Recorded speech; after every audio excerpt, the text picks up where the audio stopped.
The sky over Earth was not blue anymore. It was a dark, angry red.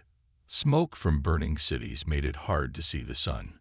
The air smelled bad, like burning plastic and worse things. This was what was left after the war with the Galactic Council. Just 1 week ago, the Galactic Council's ships filled Earth's skies. They came from all directions. Humans tried to fight back, but their weapons were too weak.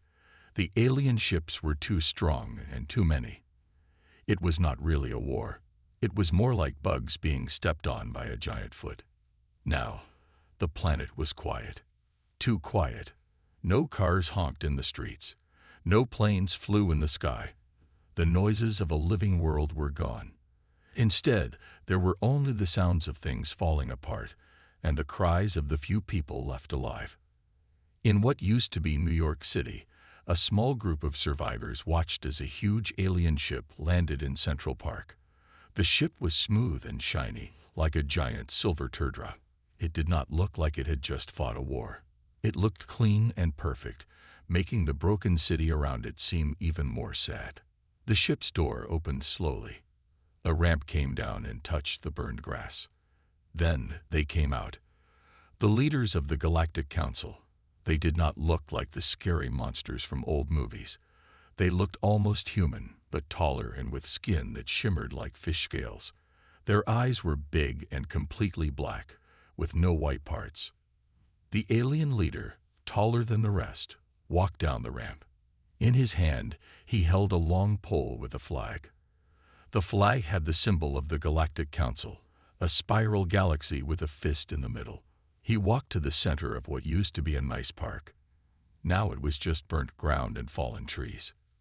With a sound like thunder, the alien leader pushed the flag into the ground.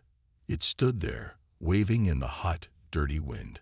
This was not just a flag. It was a sign. Earth now belonged to the Galactic Council. Nearby, a young woman named Sarah watched. She had been a teacher before the war. Now she was just trying to stay alive. She felt scared, but also angry. This was her home. How dare they just take it? Next to Sarah, an old man named Tom started to cry. He had lived through many hard times, but nothing like this. "It's over," he said, his voice shaking. "Humanity is finished." But Sarah shook her head. "No," she whispered, "not as long as we're still here." In other parts of the world, similar scenes played out. In Beijing, survivors watched aliens plant their flag in the Forbidden City. In Cairo, the flag went up next to the ancient pyramids. Everywhere, the message was the same. Earth had lost. Most of the big cities were empty now. Millions of people had died in the first attacks. Millions more died when food and water ran out. The lucky ones hid underground or in the countryside. But there was no real safe place anymore. As night fell, the aliens set up big screens in the ruined cities. They turned on with a bright flash. The face of the Galactic Council's leader filled the screens. His black eyes seemed to look at each survivor personally. "People of Earth," he said, his voice deep and smooth, "your planet is now part of the Galactic Council. Your governments are gone. Your armies are destroyed.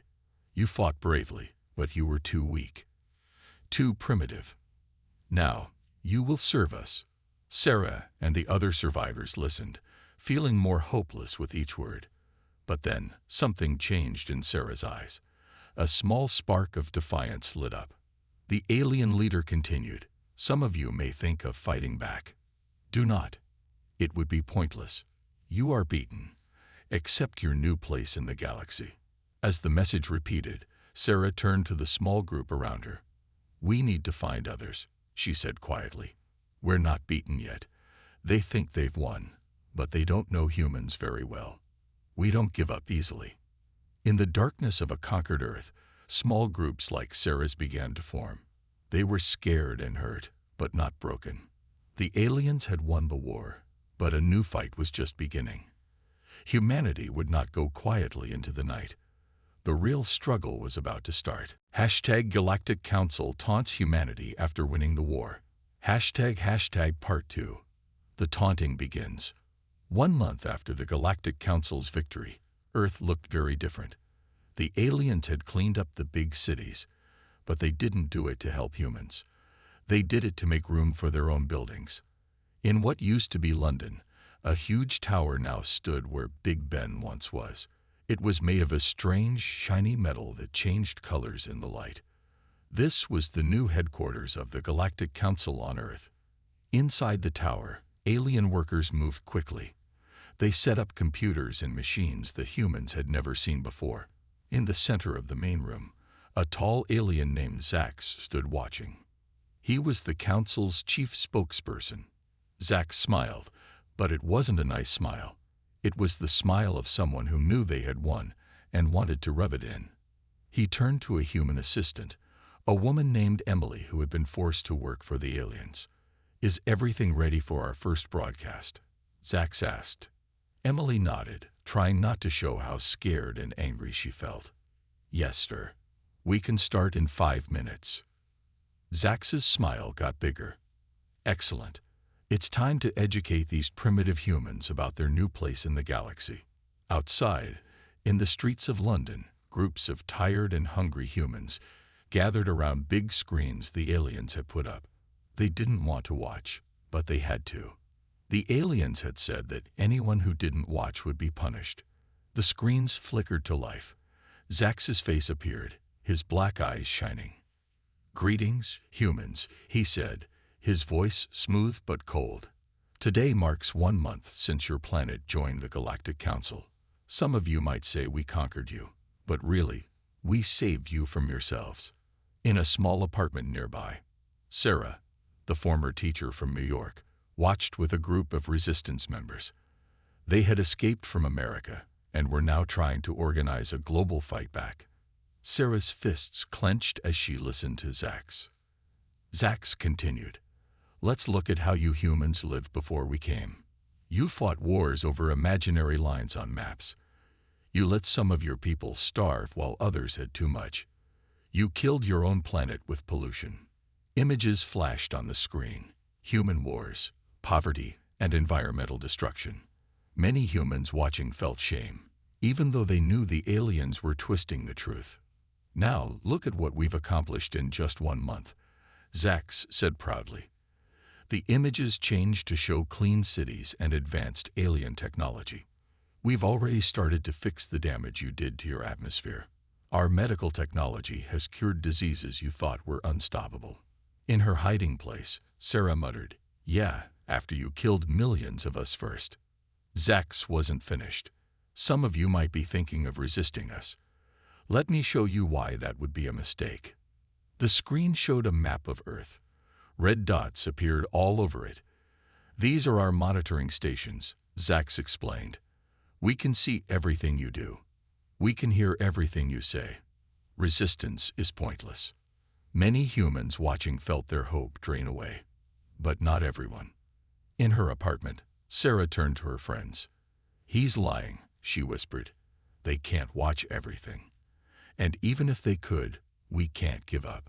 Back on the screen, Zax was wrapping up his speech. "Humans, accept your place. You're now part of something greater than your little wars and petty concerns. Embrace the Galactic Council's rule. It's the only future you have." The broadcast ended. On streets all over the world, humans stood in shocked silence. Some cried, some got angry, but most just felt lost. In London, Emily, the human assistant, looked at Zax. "Was that really necessary?" she asked, trying to keep her voice steady. Zax turned his black eyes on her. "Of course it was. Humans need to understand their new reality. And this is just the beginning. Tomorrow, we'll start showing them all the embarrassing parts of their history. It's going to be quite educational." As night fell over a changed Earth, 2 different plans were being made. In the alien tower, Zax and his team prepared more broadcasts to break human spirits. But in hidden rooms and secret basements, people like Sarah were coming together. They didn't have the aliens' technology or power, but they had something the Galactic Council didn't understand: human determination. The aliens thought they had won, But the real battle for Earth was just starting. 3 months had passed since the Galactic Council took over Earth. On the surface, it looked like humans had given up. But deep underground, a fire was burning. In an old subway tunnel beneath Paris, Sarah stood in front of a group of 50 people. They were dirty and tired, but their eyes were bright with hope. Sarah had traveled from London to help organize the resistance. "We're not alone," Sarah said, her voice echoing in the tunnel. "There are groups like us all over the world. Today, we're going to start fighting back." Among the crowd was Jan, a former soldier. He stood up. "How can we fight? They have spaceships. We have nothing." Sarah smiled. "We have our brains. We have our knowledge of Earth.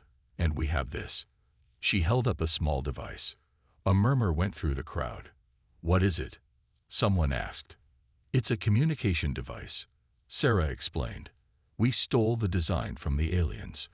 It lets us talk to other resistance groups without the council hearing us." Excitement filled the tunnel. For the first time in months, people felt a spark of hope. Miles away, in the forests of Brazil, another resistance group was forming. Their leader was Maria, a scientist who used to study alien signals before the invasion. Maria stood in a hidden treehouse, looking at a map of South America. Red X's marked alien bases. "We can't attack them directly," she told her team. "But we can disrupt their supplies." One of her team, a young hacker named Carlos, spoke up. "I think I can get into their computer systems. Maybe we can cause some chaos." Maria nodded. "Good. We'll start small. Confuse their food deliveries. Mix up their schedules. Make them uncomfortable." Back in Europe, a third resistance group was meeting. This one was in the mountains of Switzerland. Their leader was Hans, an old man who had seen many wars. "The aliens think they know everything about us," Hans told his group. "But they don't know about places like this." He pointed to a hidden entrance in the mountain. "During the old wars, we built bunkers here. The alien scans can't see them. We'll use them as our bases." As these groups planned, the Galactic Council continued their broadcasts. In the alien headquarters in London, Zax was getting frustrated. "Why aren't they breaking?" he asked Emily, his human assistant. "We show them how weak they are every day.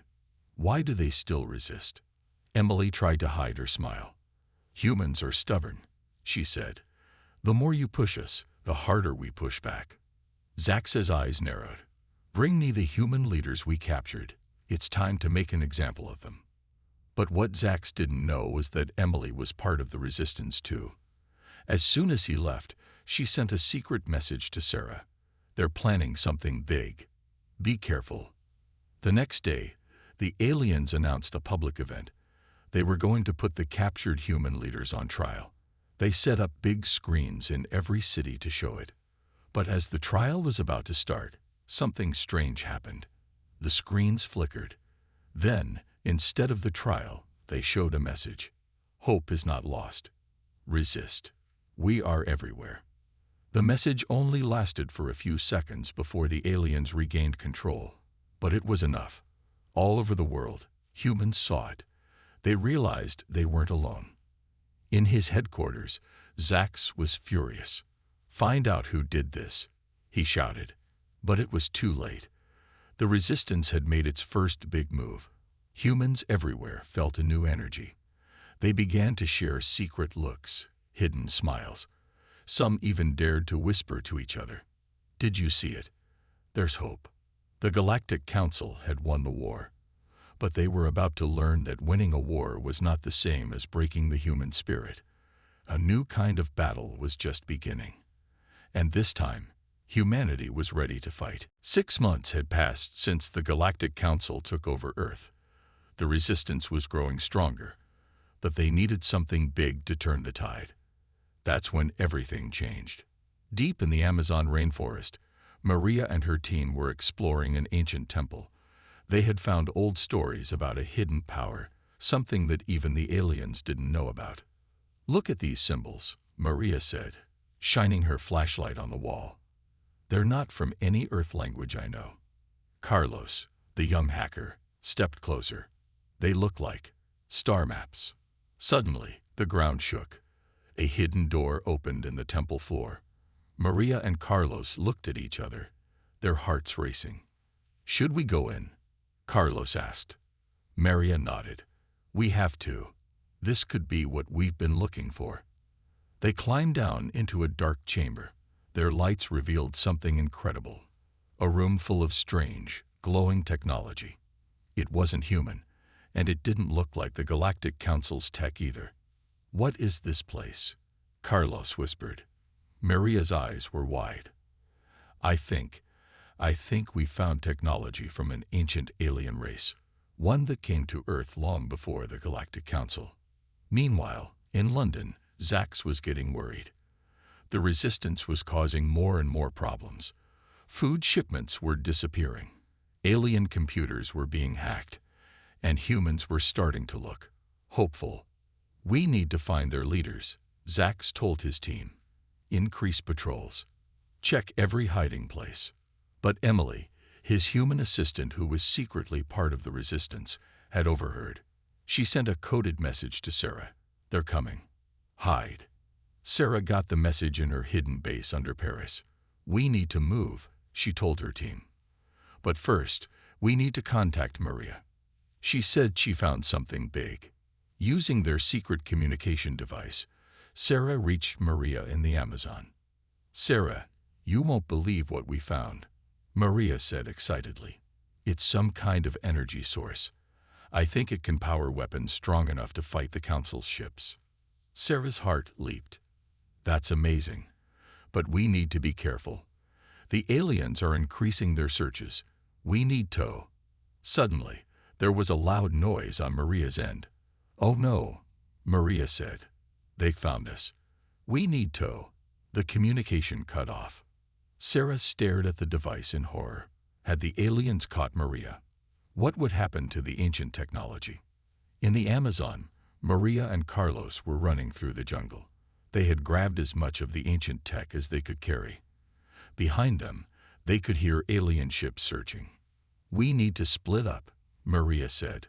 "Carlos, take this piece of tech. I'll take another. If one of us gets caught, maybe the other can still get it to the resistance." Carlos nodded, his face serious. "Good luck, Maria. See you on the other side."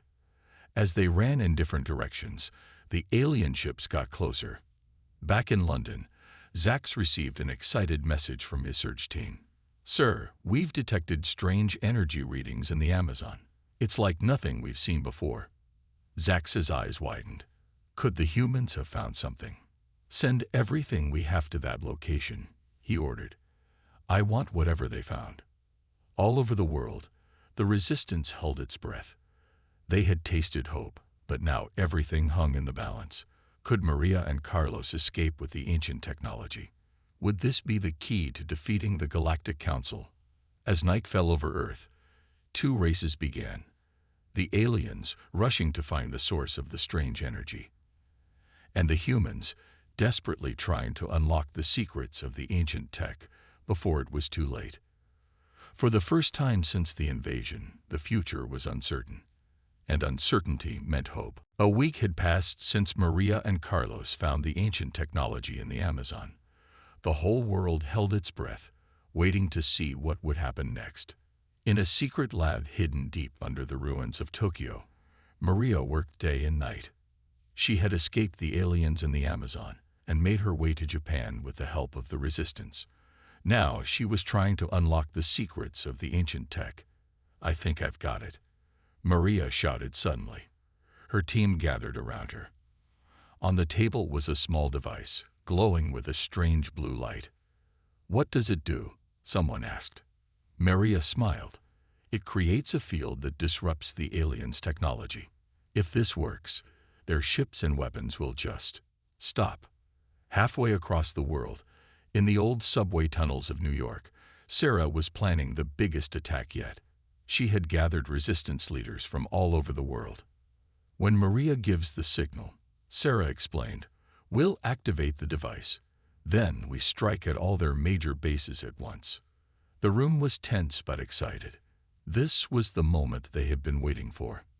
Meanwhile, in the Galactic Council's headquarters in London, Zax was getting more and more angry.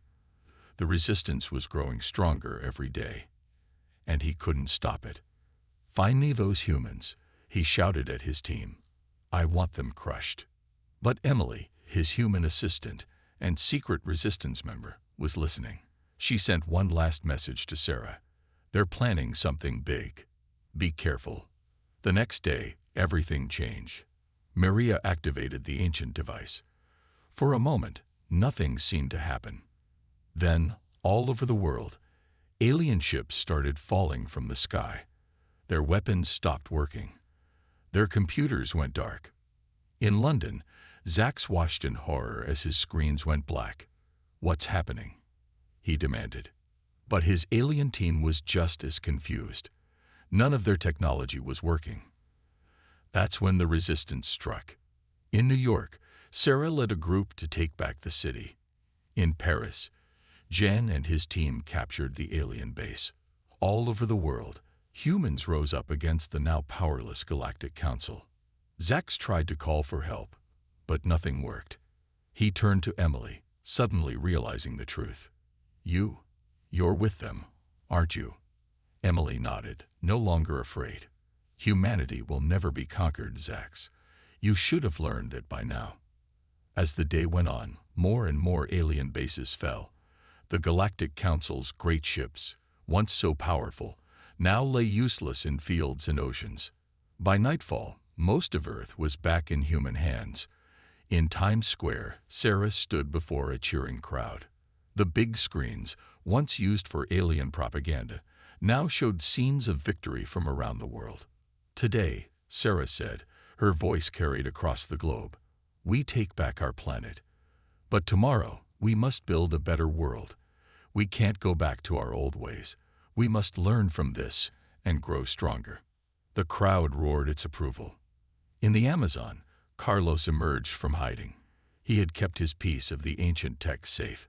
Now, as he looked up at the stars, he wondered what other secrets the universe held. And in a small room in London, Zax sat alone, a prisoner of the humans he had once thought were so weak. He finally understood the truth. Strength wasn't about technology or power. It was about spirit. And the human spirit, he now knew, was the strongest force in the galaxy. As dawn broke on a free Earth, humanity faced a new challenge: building a world that could stand proud among the stars. The war was over. Now, the real work began. A month had passed since humanity took back Earth. The joy of victory was slowly giving way to the challenges of rebuilding. But first, there was unfinished business to deal with. In New York, now the temporary capital of free Earth, Sarah stood before the United Nations building. It had been repaired and was now being used for a very special purpose. Today, Sarah announced to a crowd of thousands, "We begin the trials of the Galactic Council leaders." Inside the building, a makeshift courtroom had been set up. Zax, once the powerful spokesperson of the Galactic Council, now sat in chains. His black eyes, once so confident, now darted around nervously. The judge, an older woman named Judge Chen, spoke. "Zax of the Galactic Council, you stand accused of crimes against humanity. How do you plead?" Zax stood up, his chains rattling. "Your Honor, we came to help you, to make Earth better. We didn't mean to." "Silence," Judge Chen interrupted. "We've heard your excuses before. Now, we'll hear the truth." One by one, humans came forward to testify. They told stories of families torn apart, of homes destroyed, of lives ruined by the alien invasion. Emily, once Zax's assistant, was one of the key witnesses. "They knew exactly what they were doing," she said. "They wanted to break our spirit, but they failed." As the trial went on, something unexpected happened. Some of the lower-ranking aliens started to speak up too. One alien, named Krill, surprised everyone. "We were wrong," he said, his voice shaking. "We were told humans were primitive and dangerous, but now we see the truth. You are strong in ways we never understood. Outside the courtroom, the world watched and waited. In London, Jean led a team that was studying the alien technology left behind. "We're learning so much," he told reporters, "but we have to be careful not to make the same mistakes they did." In the Amazon, Maria and Carlos were working with a team of scientists. They were trying to understand more about the ancient technology that had saved Earth. "It's amazing," Maria said, holding up a small device. "This little thing has the power to change everything we know about science." Carlos nodded. "But we need to be careful. This kind of power, it could be dangerous in the wrong hands." Back in New York, the trial was coming to an end.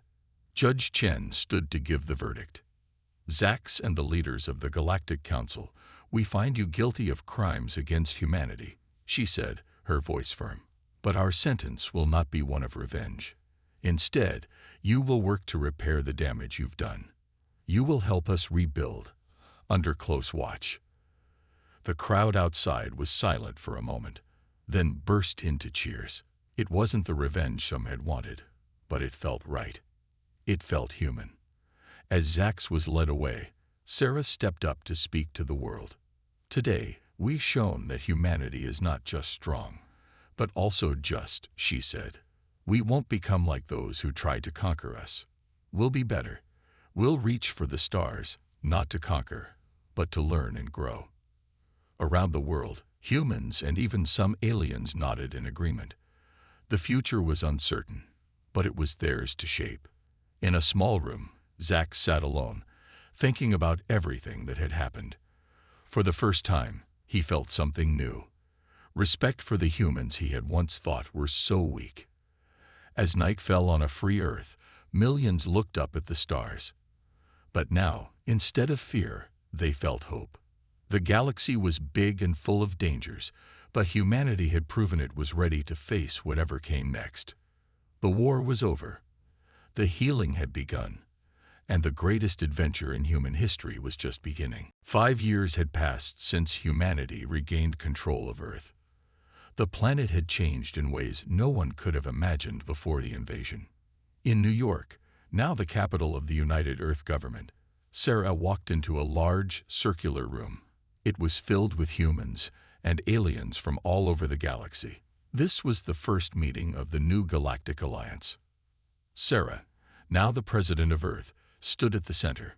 "Welcome, friends from across the stars," she said.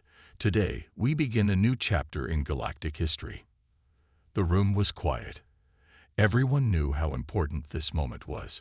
5 years ago, we were enemies," Sarah continued. "Now we come together as partners. We've learned from our mistakes. We've grown stronger.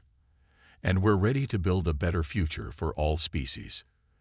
In the crowd, Maria and Carlos sat together. They had become Earth's top scientists, studying the ancient technology that had saved humanity. "I never thought I'd see this day," Maria whispered to Carlos. Carlos nodded. "It's amazing how far we've come." On the other side of the room, Zax watched quietly. He was no longer a prisoner, but an advisor to the new alliance. His time on Earth had changed him deeply. "The floor is now open for discussion," Sarah announced. An alien from a distant world stood up. "Earth has proven itself strong," he said. "But how can we trust that you won't become conquerors yourselves?" Sarah smiled. "A fair question. That's why we've created the Galactic Charter of Rights. It protects the freedom of all species, and Earth has signed it first." This caused excited whispers around the room. Many had been worried about Earth's new power. Jean, now Earth's defense minister, spoke next. "We've also decided to share the ancient technology we found. Its power is too great for any one species to control." This announcement was met with gasps and then applause. It was a bold move that showed Earth's commitment to peace. As the meeting went on, decisions were made that would shape the future of the galaxy. Trade routes were established. Cultural exchanges were planned, and a system was set up to help species that were struggling. Outside the building, humans and aliens watched on big screens. In London, a group cheered as they saw their planet taking a leading role in galactic affairs. In the Amazon, where it had all started, a museum had been built to house some of the ancient technology. Tourists from across the galaxy came to see where Earth's journey to the stars had begun. As the day ended, Sarah stood on a balcony overlooking New York. The city was a mix of old and new, human and alien. Spaceships flew between buildings that had stood for hundreds of years. Emily, her old friend and now chief of staff, joined her. "Quite a view, isn't it?" Emily said. Sarah nodded. "Sometimes I still can't believe it. We went from nearly being wiped out to leading a galactic alliance." "We learned the hard way," Emily said. "But we learned." As night fell, lights came on across the city, but the stars were still visible, brighter than ever before. They no longer seemed distant and cold. They were full of possibilities, of new friends and adventures.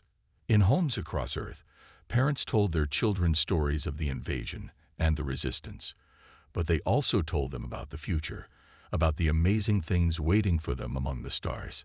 The galaxy was entering a new age. There would be challenges ahead, new dangers to face, but Earth had shown that with courage, compassion, and cooperation, anything was possible. As Sarah looked up at the stars, she smiled. The story of humanity was just beginning, and it was going to be an amazing journey.